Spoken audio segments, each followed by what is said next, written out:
Howdy, howdy, howdy, my name's Anashi Sasuke, and welcome back to Let's Read the SCP Foundation Wiki. In the last episode, we read up through, we started with Take Only 2, and we got to Lilith. So we're going to start this episode with Lilith. I'm going to try to get to God, but the Schrodinger's can opener also sounds interesting, so I guess I'm just going to see if I still have the ability to speak once we get to God.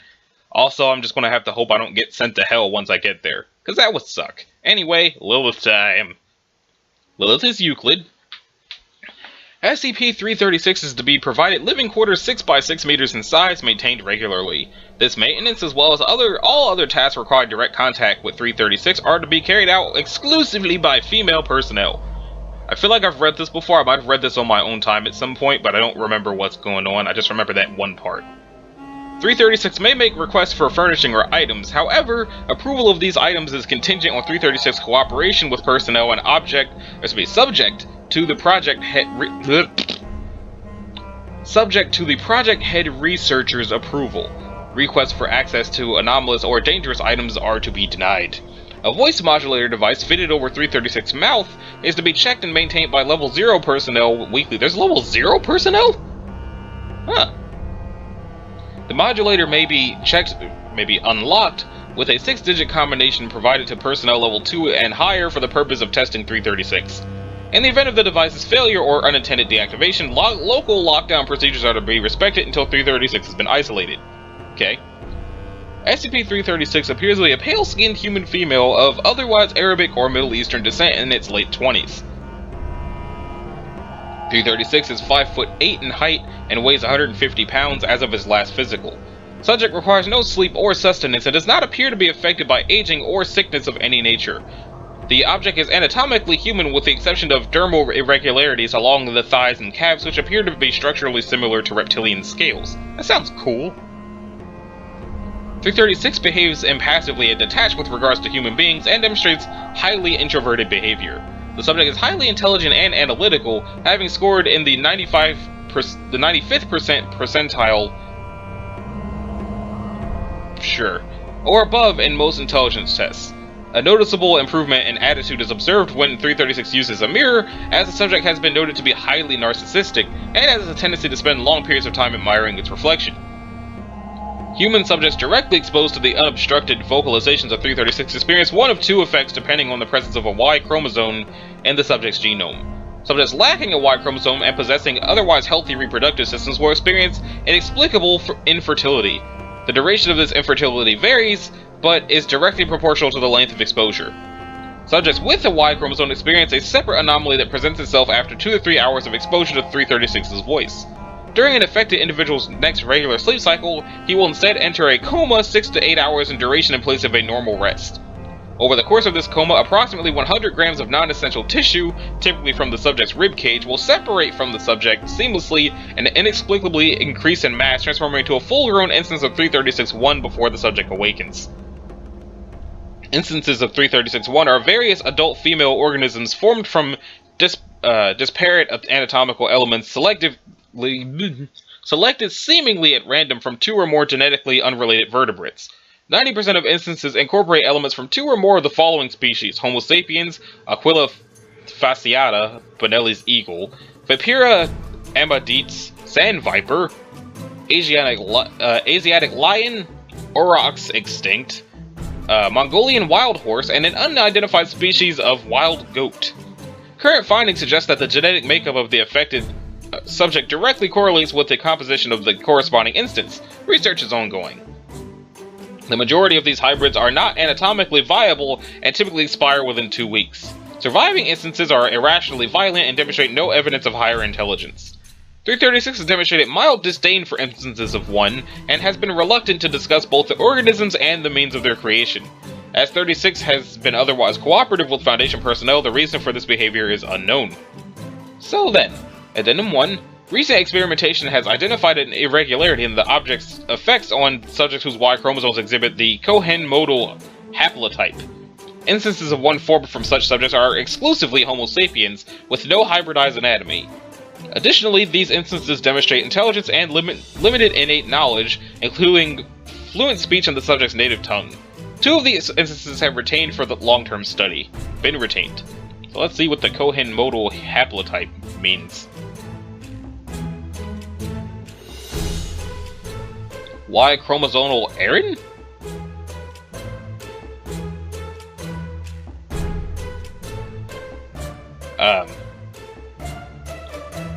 Yeah, I'm not really sure what this is trying to tell me, so we're just gonna move on. Also, I apologize for how quickly I lost my ability to speak while reading about Lilith. I don't think I've ever gone that far downhill that fast before. Anyway, now let's read about Hairball, which is Euclid. 337 is to be kept within a steel reinforced 0.5 meter thick polished cement containment chamber. Wow, I can't read for shit today. At all times. Chamber walls must be inspected weekly for cracks and resealed as needed. Access will only be available via a 2-stage vaulted steel door system with a seal tolerance not to exceed 100 of whatever this means. Antechamber between the doors is to be fitted with multiple remote-operated liquid propellant flamethrowers. Both chambers are to be externally monitored with a wireless security camera. Damage or repositioning of cameras should be reported immediately. A self-contained water recycling shower system will be positioned at the far end of the internal chamber. The system's water supply and filters are to be changed on a monthly basis. Personnel assigned to 337 must maintain all head and body hair no longer than 4 centimeters and will be submitted to regular full-body inspection to ensure compliance. Any personnel entering the chamber must be escorted by 2 guards armed with portable flamethrowers. Following Incident 337A, disposable dudes involved in testing must be strapped into a restraining gurney and sedated prior to entry. Once per week, 1 disposable dude will be stripped of hair measuring longer than 5 centimeters using the Solomon technique. Whatever that is. An attendant must immediately deliver the hair into the chamber and permit the object to feed. During this time, the attendant will sweep the floor clean of shedding using a standard broom and dustpan. Following Incident 337C, vacuum cleaners are not permitted for use within 15 meters of 337 containment unless specifically authorized. Okay. SCP-337 is a large conglomeration of human hair weighing approximately 60 kilograms at last measure. The object's shape and dimensions are tremendously variable. 337 is fully animate, capable of a wide range of locomotion, and can exert force in excess of 18 kilonewtons. I assume that means kilonewtons. It also seems to possess some level of sentience, although attempts at communication have thus far met with limited success. See Incident 337B. So many incidents. The object is able to manipulate any hair directly connected to its central mass with precision down to the individual strand. The method by which 337 mobilizes its components is still under investigation. Analysis of filaments attached to the object have shown them to be identical to regular human hair, and strands that are periodically shed from the object are similarly normal, aside from being drained of pigmentation. Filaments display typical tensile strength and can be damaged easily by fire, blades, or consumer-grade chemical clog remover. Although it displays no obvious sensory organs, 337 is highly aware of its surroundings and may even possess perceptive abilities exceeding those of humans. For the most part, these senses are tuned towards detecting and acquiring its principal form of sustenance, fresh human hair. When a human being with any hair measuring longer than 5 centimeters comes within approximately 30 meters of 337, it enters what could be described as a predatory state, rapidly braiding together several dense tendrils of hair in the direction of its prey. The object's range of perception seems to be unhindered by the walls of its containment chamber. The object will then close in on the target at great speed, attempting to overtake and envelop it. When successful, 337 restrains the subject's limbs and begins to harvest all hair of sufficient length from the body. Hair is painlessly removed from the dermis at the base, root included, and is immediately incorporated into the object's mass via knotting or weaving. Patterns of bruising, bleeding, and sebaceous eruption on subjects following feedings suggest follicles are partially loosened from the inner sheath prior to extraction. This appears to sometimes accelerate hair regrowth even in regions where it is typically stunted. To date, researchers have failed to replicate this effect artificially.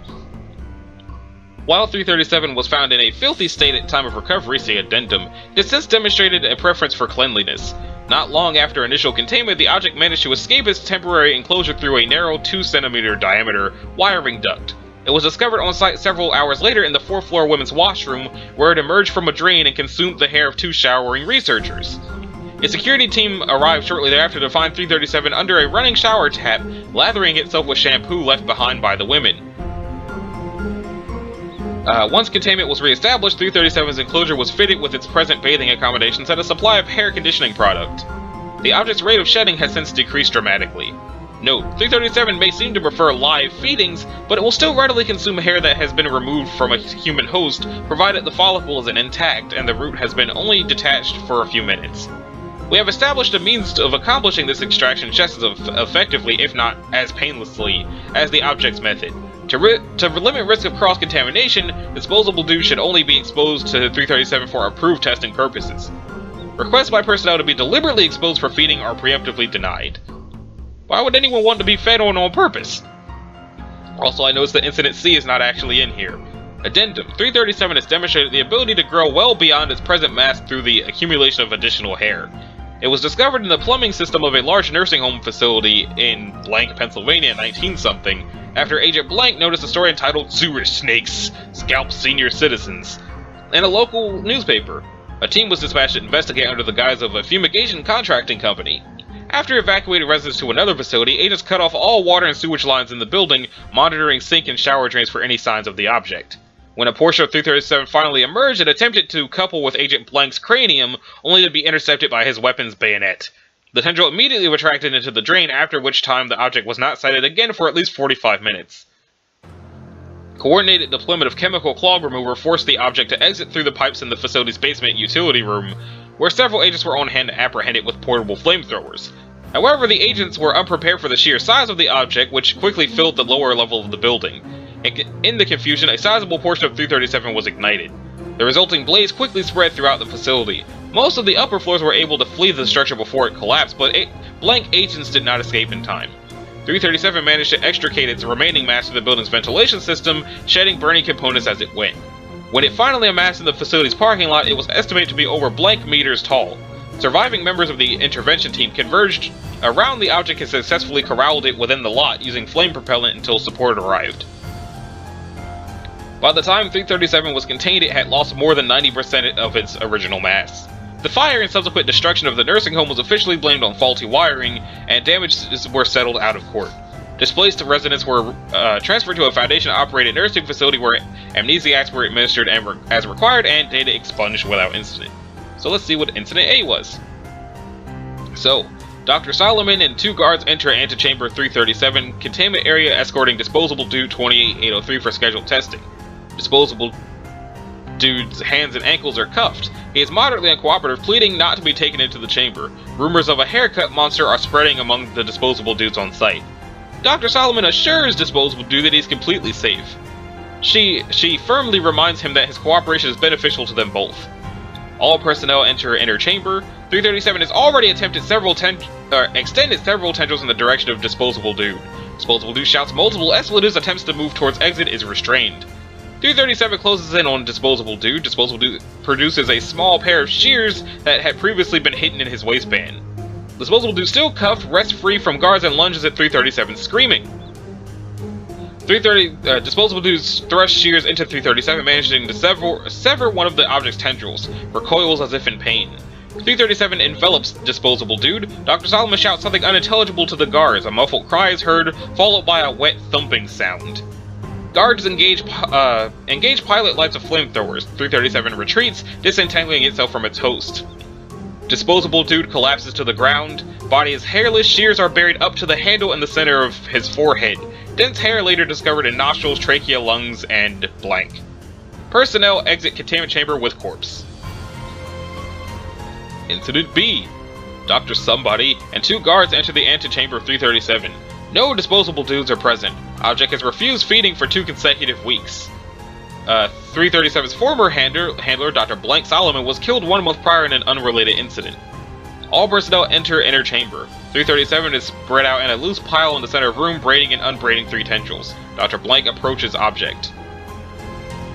Dr. Blank extends a large bottle of redacted brand herbal shampoo towards 337. 337 stops braiding and retracts tendrils into itself. A thick bulb-shaped extrusion of hair emerges at a 45-degree angle from the top of 337. Hair contorts and intertwines on the bulb until details begin to emerge. Dr. Blank drops the bottle. 337 has produced a crude but recognizable likeness of the late Dr. Solomon. Dr. Blank stumbles back from the object. Both guards rush to support him. 337 turns to follow Blank so that the head formation continues to face him. The researcher appears severely distraught. "She's gone, okay? She's gone!" Guards attempt to usher Dr. Blank to the exit. Blank grabs the handle portion of a guard's flamethrower and directs it at 337. Nearest guard punches the doctor in the jaw. He crumples. Guards restrain the researcher and drag him to the exit. 337 remains still, continuing to direct the head formation towards Blank. All personnel exit containment chamber. The head retracts back into 337, dissolving again into shapeless hair. After a moment, it retrieves the shampoo bottle from the floor and begins to lather itself. Note: this incident is troublesome for a number of reasons. There is no indication that Dr. Blank was in any way psychically affected by 337, as some have proposed. The man had recently lost a close colleague, and psychiatric analysis of the incident revealed he was much more bereaved about it than he let on. Nevertheless, his reaction to the object's behavior seems illogically severe. It also squandered our first, and so far only, opportunity to engage in communication with the object. We are fortunate that 337 returned to its former behavior patterns not long after the incident. For now, personnel assigned to 337 should undergo periodic psychological evaluation until we know more. I also recommend rotating handlers for the object on a regular basis so that no one becomes too attached. Interesting. Okay, so next up is a portable radio, which is safe. SCP-338 is to be activated and constantly monitored at all times, with its broadcast recorded for later analysis. Every 10 minutes, the channel is to be changed, alternating between the broadcasts at 89.1 MHz, 100.2 MHz, 104.9, and 107.9. If at any time 338 does not receive a broadcast on one of these frequencies, Dr. Blank is to be immediately notified and the entire frequency band is to be scanned to determine the status of the remaining broadcasts. Only personnel with level 3 clearance or greater are allowed to listen to, interpret, or analyze data resulting from recordings of 338. No personnel are allowed to spend more than 100 cumulative hours interpreting the broadcast at frequency 107.9. Any personnel that has reached a maximum number of hours of exposure is to be administered a Class C amnestic and returned to the regular workforce as appropriate. All personnel working on data from the broadcast at 107.9 are to be searched before leaving the Data Analysis Center. Any and all data storage devices are to be confiscated and the personnel involved terminated in order to prevent the possibility of redacted occurring in this reality. And this is safe how? Okay, no, it's safe because it's a radio. It's not safe because of what it does. What it does is probably Keter. But it's safe because it's a radio. 338 is a portable crank and battery powered survival radio manufactured by the Blank Blank Inc. Disassembly reveals no anomalies compared to similar radios, with the exception of 3 small 1mm diameter drops of solder on the receiver circuitry. Replicating this defect on other models does not result in effects similar to 338. Accepting the anomalous properties described below, 338 functions identically to similar models manufactured by Blank Blank Inc. 338 is capable of receiving anomalous broadcast signals on 11 different frequencies. These broadcasts maintain the same signal strength no matter the physical location of 338. Each broadcast appears to originate from a greatly different reality. With the exception of the one at 100.2, all broadcasts appear to be live and transmitted at the same date and time that they are received by 338, as indicated by references to known natural disasters. The broadcast frequencies and a brief description of their general contents, are as follows. 88.7 is orchestral music and pieces are unknown. Primary language, Tagalog. 89.1, talk radio, primarily focused on politics and sports, mixture of French and Mandarin. Religious hymns and chants, primarily Hindu, the language is Urdu. Rap and Tajano music, mixture of English and Zuni. Heavy static, faint voices heard, content unknown. Smooth jazz, pieces unknown. Heavily distorted Korean smooth jazz. Interesting. Emergency broadcast, Latin. Electronic dance music, unknown, unidentified. Minor static, country music, pieces unknown. Swahili, country music? Education programs in Arabic and redacted. So, although the music broadcasts are interesting from a cultural viewpoint, the talk-based broadcasts are the primary focus of analysis. The broadcast at 89.1 references political scenarios extremely similar to those found in the United States of America, but describe actions and events 4 to 6 weeks before they occur in the Foundation's reality. Although the political situations appear analogous, all names of people and places are different, mostly indicating a French or Mandarin origin. The broadcast at 100.2 is apparently a looped recording of survival instructions, rendezvous locations, and status updates about the Great War, and seems to describe an EK-class scenario caused by the release of SCP-1427. The contents are changed and updated sporadically, ranging from twice daily to once every 3 weeks. The broadcast at 104.9 is a mixture of educational programs suitable for university-level classes, covering topics including electronics, mathematics, biology, art history, literature, and star building. Many of the science topics covered indicate a technological base significantly different from and possibly more advanced than the currently possessed by the Foundation. The broadcast at 107.9 data expunged, which constitutes a major security breach in the event of redacted. Although the physical modifications necessary to redact it are not readily available, data expunged in no more than 4 years. Okie dokie then. Wonder what that one does. Next up is Be Silent, Be Still, which sounds ominous, and is Keter, so I'm going to drink some water first.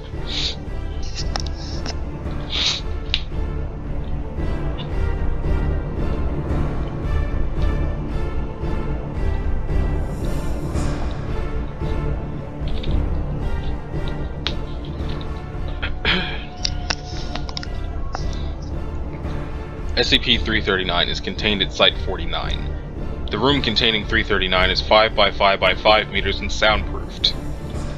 SCP-339 is sealed in a soundproofed container on a 1.5 meter pedestal in the center of the room. The room is only accessible through an outer soundproofed airlock. All personnel entering SCP-339's holding room for maintenance must maintain absolute silence and wear noise-reducing foam-lined boots, available in the airlock. Regular maintenance of 339 is to occur on the 15th of every month and consists of replacing the degraded soundproof container with a new one. No one is to enter 339's holding room for any reason other than maintenance. SCP-339 is a group of tendrils extending off of a central mass. It is approximately 50 centimeters from tip to tip, although this is variable. It appears to be made out of weathered copper, but shows a much higher level of durability and independent mobility. The individual tendrils constantly move as though underwater, continually grinding on the sides of any containment, silently pulverizing it at a gradual but constant rate. Because of this, the soundproof box is currently contained in and must be replaced at regular intervals. Any noise above 14 decibels will cause 339 to become hostile.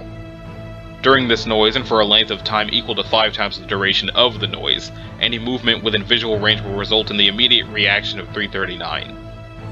SCP-339 will expand by extruding tendrils at an extremely high rate, ensnaring any moving organisms or objects designated targets. Once the movement has been restricted, 339's tendrils begin to vibrate at rapidly increasing oscillations until the target is rendered incapable of movement. Note that once a target is ensnared, 339 appears to be able to determine when the target truly becomes incapable of movement, rather than merely when it stops moving. 339 will then return to its base shape and size. At this point, secretions of blood and a slurry of bone and muscle tissue from the central mass are to be expected. All movements of 339 are completely silent, even at very high oscillations that should produce noise. 339 was recovered in Iran in 1953, during Operation Ajax on the part of the Iranian military. It was found in one of Prime Minister Mohammad Mossadegh's private collections. After the deaths of the Iranian soldiers sent to secure this collection, the Foundation was alerted and took control. SCP-339 was found in a velvet-draped room on a pedestal. A quote from the Persian poet Sa'di was engraved onto the pedestal in Persian. "Nothing is so good for an ignorant man as silence, and if he was sensible of this, he would not be ignorant." Okie dokie. So it sounds like it just reaches out, crushes people, and spits out the bones. But I'm not sure if it actually... Okay, so it doesn't really seem to specify if it's taking the person back to itself or not. It just sort of grabs them and then spits out bones? I don't know. I'm also not really sure why that's Keter. Maybe it's Keter because it can easily break containment if it hears sound? I don't know. Anyway, viral rebreather membrane. Doesn't sound good, but it's safe, so I guess it can't be that bad. So, SCP-341, 3, 4, and 5 are to be communally housed in a 10 by 10 by 2.5 meter tank, with the water temperature maintained between 25 and 30 degrees Celsius. Antidepressants and broad-spectrum antibiotics are to be administered intravenously every 12 hours. Okay. Medicinal compounds may not be added to the standard nutritive paste without approval. All waste products must be properly sterilized. Any personnel who aspirate water from the containment tank must report to medical staff immediately. Okay. SCP-340 is produced by a human-specific virus which preferentially colonizes the nasal cavities. The virus cannot be identified according to the Baltimore classification scheme, leading Foundation researchers to believe it was engineered by parties as yet unidentified. The presence of genes from both HIV and the SARS coronavirus supports this hypothesis. An incubation period, with a mean duration of 3 days, occurs upon initial exposure to the virus. Influenza-like symptoms will then develop, and will persist for a mean of 7 days before clearing up. An increased production of mucus has been observed in all known cases and will persist after other symptoms have ceased. Virulence is highest during the first 5 days of infection, but viral particles have been detected for up to a month after exposure in Foundation trials. Anytime after infection, a high blood concentration of carbon dioxide will trigger production of SCP-340. When initially produced, 340 is a jelly-like mucus, which exudes to cover the lower half of the face, including the nose and mouth. 340 in mucus form will undergo a catalytic reaction when immersed in water and will set into a bioplastic membrane. The chemical composition of the bioplastic facilitates the data expunge process. Although it causes 340 to degrade, the process allows the host to breathe underwater. The membrane is flexible and does not inhibit the host's facial movement. Any tears or holes which develop due to mechanical stress or 340 degradation will be regenerated within 30 seconds due to constant production of 340. Virulence is drastically reduced in this stage, but viral particles have been detected in water samples contaminated with 340. Environmental contact may still spread the infection. When 340 is exposed to air, it dries into a chitinous substance similar to crustacean shells. The water vapor trapped inside a 340 sealed respiratory system is sufficient to provide premature hardening. The hardening process also destroys its ability to data expunged, and loss of function is irreversible after approximately 2 minutes of exposure to air. Once fully hardened, 340 is impossible to remove without inflicting major tissue damage. It is harder than any generally known organic substance. A standard tungsten carbide drill bit required more than 15 minutes of constant use to drill a hole through 5 millimeters of dry 340. Research is ongoing into methods for the in vitro culture and harvest of 340 for use in industrial applications. Addendum 1. Circumstances of retrieval. On the year 2000 something, 12 students at a boarding school in redacted United States began to produce 340 during a swimming competition. 9 died before a Foundation containment team could be dispatched to the site. 5 suffocated when attempts to clear airways of hardened 340 failed. 2 suffocated after attempts to open alternate airways induced hardening of air-exposed 340 in the trachea. And 2 died from dehydration. Upon arrival, the Foundation containment team quarantined the school until the infection spread could be determined. 4 additional cases were discovered who were not yet producing 340. All 7 were taken into the Foundation custody. The team then distributed Class A amnesiacs and followed cover-up procedure, Gimel 2, the tragic fire scenario. For a brief summary of the 7 340 carriers, now denoted 1 through 7, see Document 1. Addendum 2. 340 doesn't kill the host's oral bacteria, and the antibiotics can't stave off infection forever. Surgical removal of the host's teeth will be safer in the long run than trying to deal with abscesses, bone infection, and sepsis. Do we have a laparoscopic surgeon on staff? Dr. Cairns. So, number 1 is a Caucasian male who was 12 when they got him. He is housed at site someplace. African American male, 12. He died from complications of it putting in a feeding tube. Caucasian, 11, housed at site somewhere. Hispanic, let's see. He was 12 when they got him. He's underwent experimental treatment. Treatment failed. Produced 340. Housed at site blank. Caucasian male, retrieved at 27. 340 production at retrieval, negative. Refused experimental treatment, voluntarily induced 340 production. On blank blank blank, housed at site somewhere. Caucasian, age 12 when they got him. Negative, underwent experimental treatment. Treatment failed, 340 production induced. They died, voluntary self-termination. 13 when they got him. Underwent experimental treatment. Treatment initially believed successful. Deceased blank. Suffocation due to unexpected 340 production. Okie dokie. So, the thing makes them able to breathe underwater, but as soon as it reaches contact with air, it solidifies and they do a die. Sounds like, anyway. Next up is a collection of extrasolar oraries? Oraries? I'm not sure how to pronounce that. If it's a real word, maybe Google can tell me how to say it.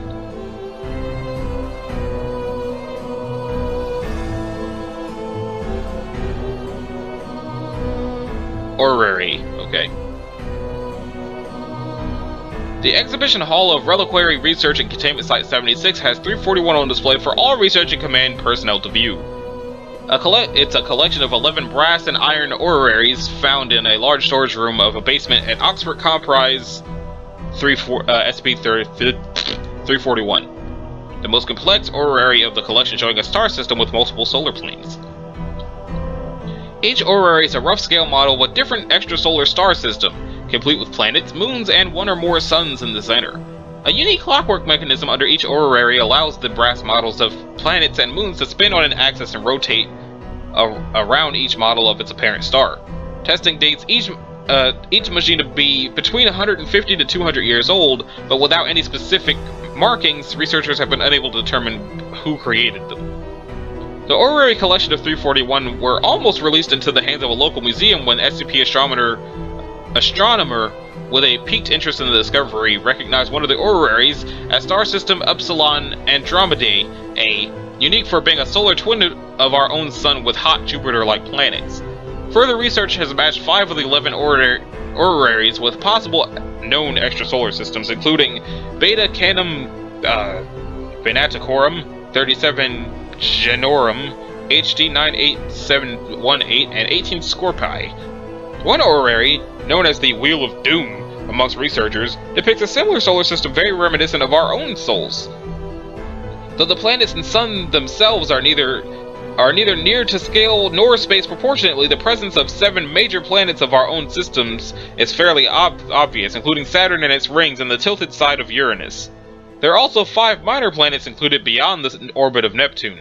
The orrery is missing a model of Earth and instead has a free moon roaming through a debris field similar to the asteroid belt present between Mars and Jupiter. From left, a possible model of Beta blah blah blah.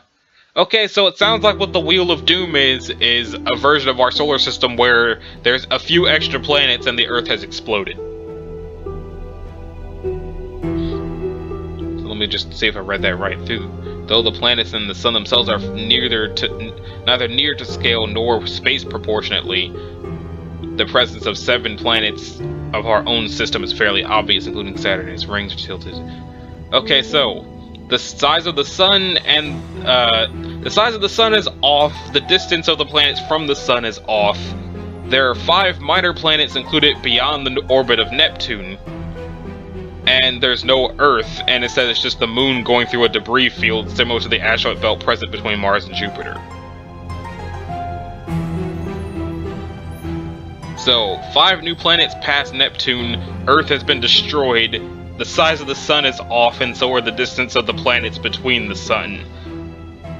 I can imagine why they would call that the Wheel of Doom. It looks like there's no pictures of said Wheel of Doom.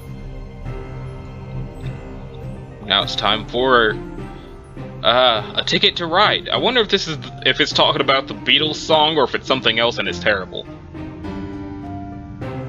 A collage of different manifestations of 342 put together in one picture. And it's Euclid. 342 can be safely stored in its case file folder in an envelope stapled to the inside cover, as it poses no danger so long as it is not actively used. This is a very long entry for some tickets. What the heck? Why is this so long?